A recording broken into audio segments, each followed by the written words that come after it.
ఓం జై శ్రీ మహాగం గణపతియే నమః. ఓం నమః శివాయ. ఓం జై శ్రీమాత్రే నమః. ఇవాళ మనము శ్లోకం నంబర్ 16 నుంచి 20 వరకు చూద్దాము శ్రీ లలితా సహస్ర పారాయణంలోని. Today we will try to hear and learn the slokas number from 16 to 20 from Goddess Sri Lalita Sahasra Parayanam.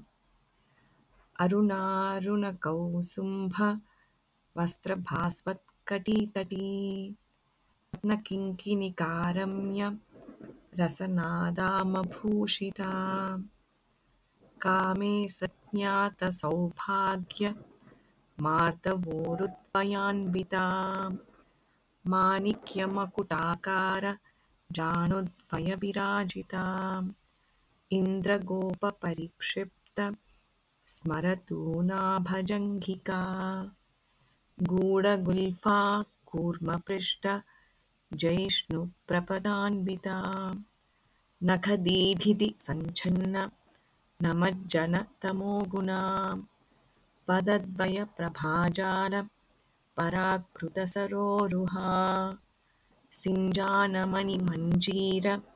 మండితశ్రీపదాంబుజా మరాళీమందగమనా మహాలావణ్యసేవధిః